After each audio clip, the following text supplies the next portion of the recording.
Salut! Je viens encore de dépasser, mon Dieu, une centaine de personnes sur la route, par la droite, sur l'autoroute. Je sais pas s'il y a une loi qui le rend extrêmement explicite, mais d'habitude, on doit tenir la droite autant que possible, parce que la gauche, c'est la place où on dépasse quand on est plus rapide. Mais personne ne tient la droite ici.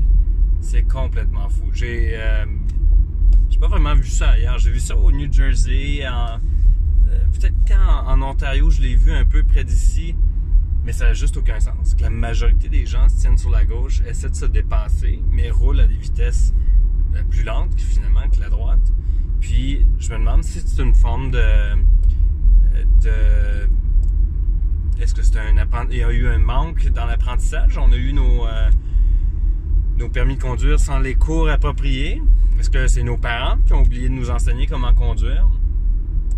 Est-ce que c'est une forme d'analphabétisme de la route? Comme on dirait qu'il y a un fort taux d'analphabétisme au Québec. Pas que ce soit contre personne, c'est pas comme contre un individu en particulier, mais statistiquement, mon Dieu, ça, puis je m'aperçois que finalement, il manque une connaissance du capitalisme. Le capitalisme, juste l'économique, le facteur économique, la compréhension de qu'est-ce qui fonctionne sur le marché, pourquoi on a un marché, comment on y participe. Puis comment c'est important d'accorder une valeur à ce qu'on produit, même si c'est une valeur monétaire, de faire l'exercice de le faire. Là, je viens juste de glisser vers la droite pour dépasser le sujet initial, mais je crois que ça a tout rapport. L'éducation au Québec, c'est quelque chose.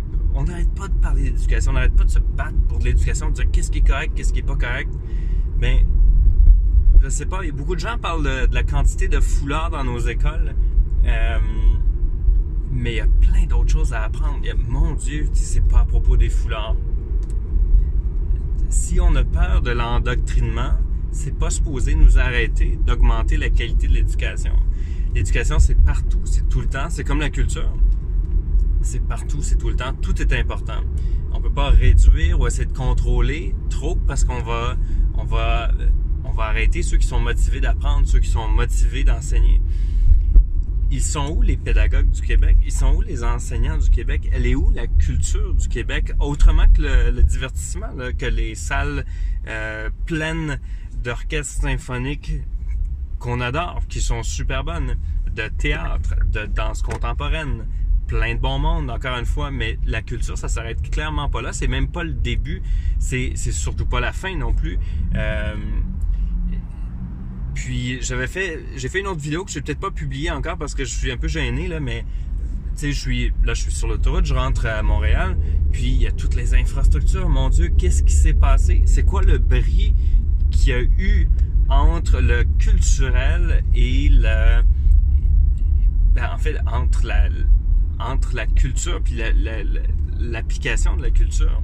Elle est où, la culture québécoise? C'est pas juste de parler français, c'est de savoir faire des routes, c'est de savoir se comporter sur la route, c'est de savoir lire, écrire, de s'intéresser à l'économie, de regarder comment est-ce qu'on peut agir sur l'économie. Toutes ces choses-là sont importantes. Si ces choses-là disparaissent avant le divertissement, ben c'est la fin d'une culture. Donc, à moins que ce soit une nouvelle, peut-être qu'ici, on conduit à gauche, puis qu'on va changer nos volants de place.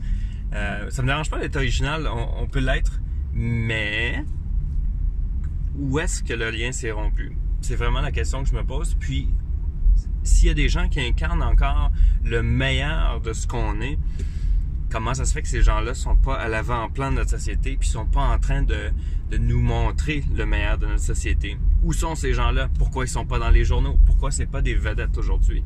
J'en connais un paquet, puis ils aspirent pas vraiment à être des vedettes. Mais je crois qu'ils devraient être des grands influenceurs de la société d'aujourd'hui puis de demain.